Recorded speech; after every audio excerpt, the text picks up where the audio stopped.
प्रिय भक्तजन, आज कल जो है सो किसी तरह से परीक्षित राजा ने मुनि के गले में सर्प डाला था। उसके पुत्र ने श्राप दिया था कि आज के 7वें दिन सांप काट लेगा, तक्षक नाग काट लेगा और इनका अंत हो जाएगा। इसी तरह से कहानी थोड़ा और आगे बढ़ेगा। सुकन्या, परमति, इन लोगों की कथा होगी। इसलिए आप समूह का नमन है, अभिनंदन है। आपके साहस और धैर्य का, सौभाग्य का कामना करते हैं कि माता भगवती जगत जननी जोगमाया आप सबों को निरोग रखे, आरोग्य रखे, समृद्धि सुख प्रदान करे। इसलिए मैं पहले संस्कृत वाचता हूँ। 9वां अध्याय है आज, द्वितीय स्कंद का। परिचित वाच्य हो कामाता समूनि गत्वा रुरुसुप्तो निजासन पिता प्रपक्ष दीनम तंग किंकुरु विना अश्विहि स तमहाति कर्मात्म शुल्केश आश्रमे चाश्रमे कन्या परम द्वारा नाम सा में भार्या भविद्यति ही स गत्वा प्रमंति स्तूर्णम शुल्केशम महामुनिम परमुद्यम सुमुखम कृत्वा जजाचेता वराणाम ददो वाचाम शुल्केशम प्रदाशयामि शुभे विवार्ते च संभारम तथा माश तुर्वनि प्रमते शुल्केशस्य विवार्तायां समुद्यतौ बभूवुर्महात्मानौ समीपस्थौ तपोवनि तस्मिन् वसरे कन्या रममानांगने परशुप्तं पन्नगं पादेशास्मिराचारुलूचना दृष्ट्वा दंष्टा तो पनज्ञनाथं साम समारभरांगना कोलाहल सदा जाता मृता दृश्य परमं द्वारा मिलिता मुनियम सर्वे चुक्रुषु शोक संयुता भूमोतां पतिता दृष्ट्वा पिता तस्याति दुःखितः रुरोध विगत प्राणाम् निनाप्यमानां सुतेजसा रुरुसुत्वा तदा स्कन्ददर्शनार्थमागतं ददश पतिता ततः स जीवामिकामिनीं रुदतम् अस्थूलकेशं च दृष्ट्वा अन्यान् ऋषि शतमान् रुरुस्थानाद्बहिर्गत्वा रुरोध विरागुल्लः अहो दैवेन सर्पोऽहं परिषितं परमाद्भुतं मम शर्म विद्या ताय दुःख हेतुरयंगिल करोमि क्वं गच्छामि मृता मे प्राणवल्लभा न वै जीवितुम् इच्छामि वियुक्तः प्रिया आयाननया आलिंगता वरारोहा न मया शुम्भिता मुखे न प्राणिग्रहणं प्राप्तां मंदभाग्येन सर्वदा लाज होमस्तदा चाग्नौ न कितास्त्वया तन्यास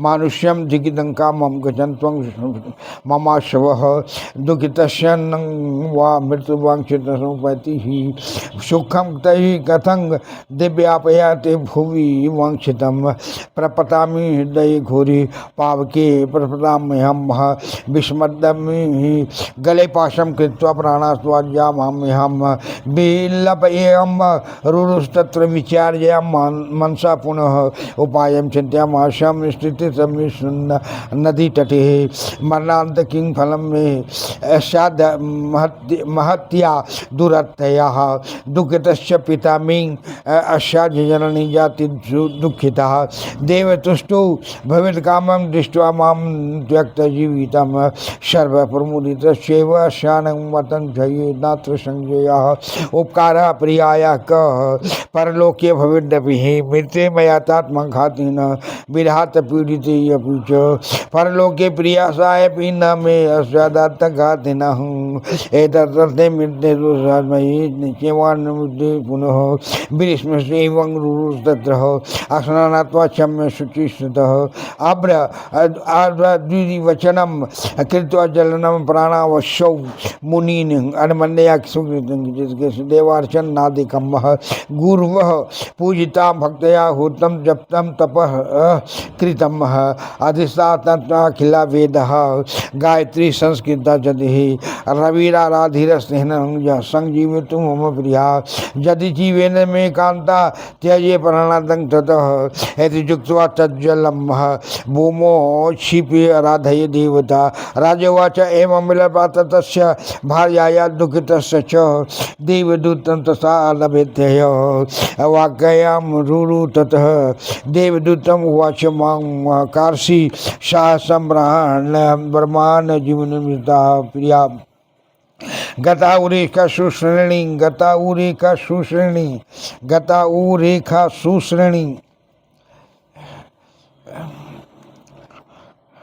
सुश्रेणी गंधर्वाप्सरोसुता अन्यायं कामया चर्वांगी मृतयंग चा विवाहिता किंग्रोदशी सुदुवृद्धि कांग प्रतिहस्तन्या सह रुरुवाच देवदूतं न चान्या अवय्य वर्ष्यामह्यं महामंगला नाम यदि जीवेन जीवेद्वया मर्तव्यं चाधुना मया हांगाजोवाच विदिष्वेति हत्तं च देवदूतं वदान्वितः उवाच वचनम तथ्यम सत्यम चाति मनोरहम उपायम शृणु रवीन्द्र विप्रेन्द्र विहितम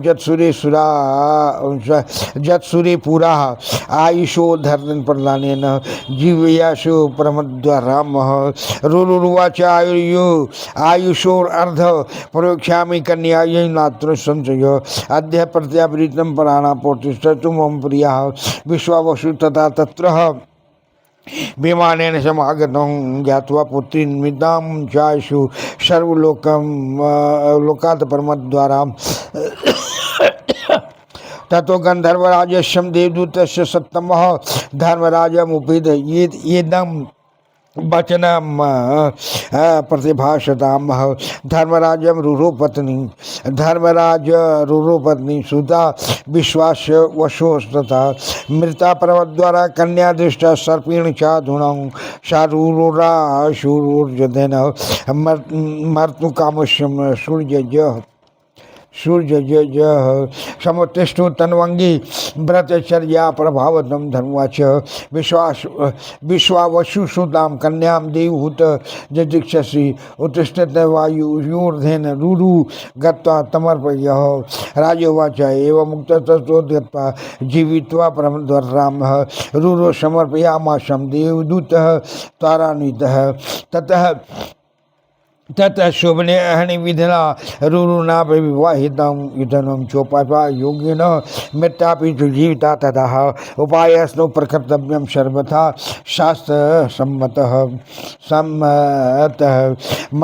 मणिमंत्रो सिद्धिभिश्च विधिवत् प्राणरक्षणी इत्युक्त्वा सचिवान् राजा कल्पविषं सुरक्षकान् कारयित्वा यत्थं प्रसादं सप्तभूमिं कुमुख आरुरोह तन्मनु सचिवेश तत्क्षणं मंत्रिमंत्रधरासुरा स्थापिता तत्र रक्षणी प्रेख्यामाशं भूपालो मुनि गौरमुखम ततः प्रसादार्थम सेवकस्य क्षमस्वेति पुनः पुनः बनासदम मंत्राणां रक्षणार्थ मितस्ततः मंत्रिपुत्रं तत्र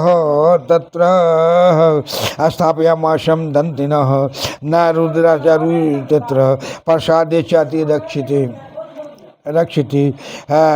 वातोयपि न चरे तत्र प्रवेशे विनिवार्येत वाच्यं भोज्यादिकं राजा तत्रस्तत्र चकारस्य अस्नासन्ध्यादिकं कर्म तत्रिविनिर्वृत्तय च राजकार्याणि सर्वाणि ततस्तस्त चकारो नृपः मन्त्रिविषयः समन्त्रणीयं गणनादिजनानामपि चित्तचन्कस्यपु नाम ब्राह्मणो मन्त्रिसत्तमः शुश्राव च तथा शापं प्राप्तं राज्ञा महात्मना सधनार्थी द्विश्रेष्ठ कश्यप श्रवण चिंतित वज्रामित्रम तदास्ति सप्तो राजा द्विजिन इति गित्वा मंत्री विप्र स्वर्ग स्वगृहाणि निदंपति पति कश्यप मंत्र विद्याद्वान धाम ननार्थी मुनिषत्तमः। जय जय जगज्जननी जगदम्बा महारानी माता की जय।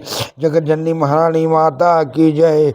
जय जय जगत महारानी माता की जय। भक्तजनों, आज की कहानी में रूरू आधा जो अपना जन्म का हिस्सा दिया है उसी की कथा है, इसलिए आप कृपया करके ध्यान से इसका श्रवण करें। श्रवण करें हैं। परीक्षित बोले, कामार्थ होकर वे मुनि अपने आश्रम में पड़े रहे। तब पिता पूछने लगे कि हे रूरू, तुम किस कारण से विमन हो रहे हो। तब वे अति काम से व्याकुल हो बोले, स्थूल केश के आश्रम में एक परम द्वारा कन्या है, वह मेरी वार्या हो, यह बात है। तब प्रमति ने स्थूलकेश मुनि के निकट जाकर भाषण में मोहित कर प्रसन्न होने पर कन्या की याचना की। स्थूलकेश ने वचन दिया कि अच्छे मुहूर्त में प्रदान करेंगे और वन में विवाह के निमित्त संभाल रचना की। प्रमति और स्थूलकेश दोनों विवाह को उद्यत हुए और तपोवन में वे महात्मा कार्य को विवाह कराने के काम में उद्यत हुए। इस समय उस सुबोधिनी कन्या को आंगन में सो जाने पर सर्प ने चरण में डस लिया। सर्प के काटते ही वो वरांगना मृतक हुई। परमद्वारा को मरी देखकर बड़ा कोलाहल हुआ। परम द्वारा सब मुनि मिलकर शोकाकुल होने लगे और उसे भूमि पर पड़ी देखकर उसका पिता बड़ा दुखी हुआ और वह तेज से दीप्यमान होकर भी रोने लगा। रूरू भी यह रोना सुनकर देखने को आई। उस कामनी को मरी होने पर भी तेज से सजीवत देखने लगे और स्थूलकेश तथा दूसरे ऋषियों को रोता देखकर रूरू उस स्थान से बाहर जाकर रोने लगे। अहो, मेरे निमित्त देव ने यह सर्प भेज दिया। यह मेरा कल्याण विनाश करने को दुख का कारण ही है। मेरी प्रिया नष्ट हुई, अब मैं क्या करूं, कहाँ जाऊं। इस प्रिया के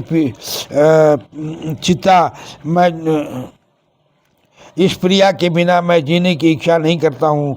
न मैंने इसे आलिंगन किया और न चुम्बन किया। मुझ मंदभाग्य ने न इसका परिग्रहण किया, न इसके साथ अग्नि में लाजा होम किया।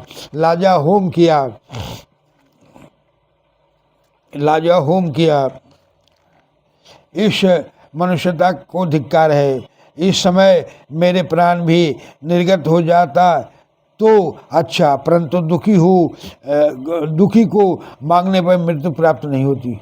तब पृथ्वी में दिव्य सुख किस प्रकार प्राप्त हो सकता है। अब मैं घोर हद व अग्नि में पतित होकर अपने प्राण दूंगा, विष खाऊंगा व गले में पास डालकर प्राण दूंगा। इस प्रकार रूरू विचार करके और विलाप करके उस नदी के निकट स्थित हुआ। विचारने लगा, इस कठिन आत्महत्या कर मरने से क्या फल होगा।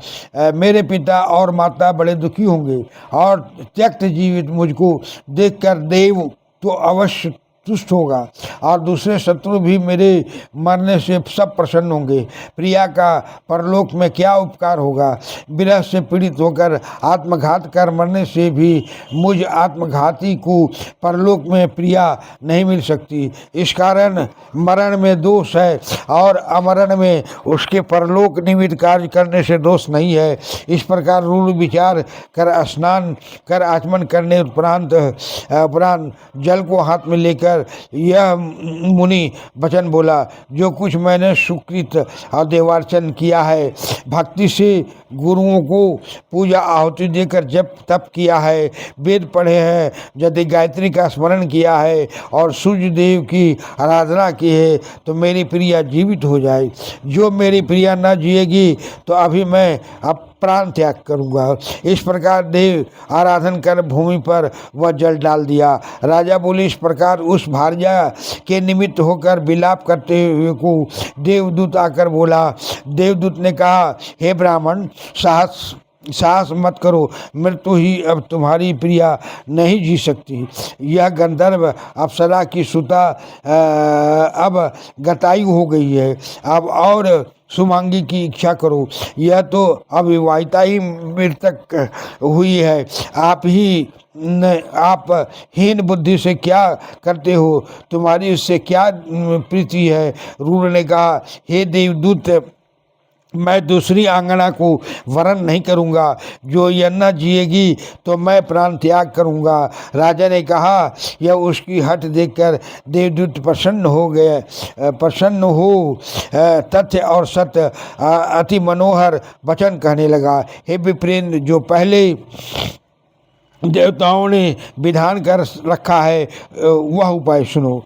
अपनी आधी अवस्था देकर इस प्रिया को जियाओ। रूर ने कहा, इसमें संदेह नहीं, इसके निमित्त मैं अपनी आयु देता हूँ। अभी मेरी प्रिया प्राण युक्त हो उठे तब मैं उस समय विमान में बैठकर विश्वावसु आए, अर्थात परम द्वारा को मरी जानकर स्वर्गलोक से आए। तब गंधर्वराज और देवदूत धर्मराज के पास जाकर यह वचन बोले कि हे धर्मराज, रूरू की पत्नी विश्वावसु की सुता परमद्वारात्मक सर्प के काटने से मृतक हुई है।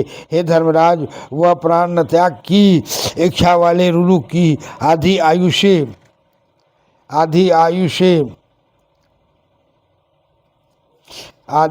से उसके व्रताचरण के प्रभाव से जीवित हो जाए। धर्मराज ने कहा, हे देवदूत, वे विश्वावसु की सुता कन्या की यदि इच्छा करते हैं तो तुम जाकर रूरू की आधी आयु से उसको जीवित करो। राजा बोले, धर्मराज, ऐसा कहने पर दूत ने जाकर परमद्वारा को जीवाया और शीघ्रता से रूरू को समर्पण किया। फिर अच्छे दिनों में रूरू ने उसके साथ विवाह किया। इस प्रकार उपाय के योग से उस मरी हुई को फिर उच्च जीवित किया। इससे मंत्र सर्वथा शास्त्र सम्मत है, उपाय करना चाहिए। प्राण रक्षा में विधि पूर्वक मंत्र औषधि करनी। मंत्रियों से ऐसा कहकर राजा ने विधि पूर्वक रक्षकों की कल्पना करके सतखंड में महल को कराकर राजा परीक्षित मंत्रियों सहित वहाँ स्थित हुए। वहाँ रक्षा करने को मणि मंत्रधारी शूरों को नियुक्त किया और फिर राजा ने गौरमुख मुनि को ऋषि के आश्रम में प्रेषण किया कि मुझ सेवक का अपराध क्षमा करो, और मंत्र सिद्धि वाले ब्राह्मणों को रक्षा में नियुक्त किया।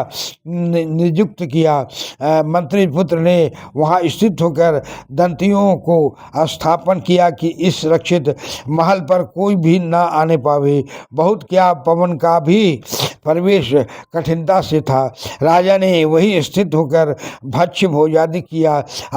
स्नान संध्यादि कर्म भी वहीं निवृत्त करके वहीं स्थित हुआ। राजा सब राजकाज करता था और मंत्रियों से सम्मति करता था, दीन गिनता था। उसी समय मंत्र का ज्ञाता कोई कश्यप नाम का ब्राह्मण राजा के शाप का वृत्तांत श्रवण करता हुआ वह धन की इच्छा से विचार करने लगा। वहाँ को चलना उचित है जहाँ वह शापित राजा विद्यमान है। ऐसी मति करके वह ब्राह्मण अपने घर से निकलकर मार्ग में आया। यह कश्यप मंत्र के ज्ञाता विद्वान धन की इच्छा किए थे। जय श्री जय जय जोगमाया महामाया श्री जगजननी माया की जय। जय जय जोगमाया महामाया जोगनी माया की जय। जय जय जोगमाया महामाया की जय। अष्टभुजी सिंहवाहिनी शिजु वो सुनी दुर्गे माता की जय। प्रिय भक्तजन, इस वृत्तांत में अभी इसके पहले जो आधा आयु देने की क्षमता रखे थे व्यास जी ने कहा था, और युधिष्ठिर धृतराष्ट्र के समेत वन को गए थे और कैसे कैसे कृष्ण का अंत हुआ था। उसके उपरांत रूरू नाम का राजा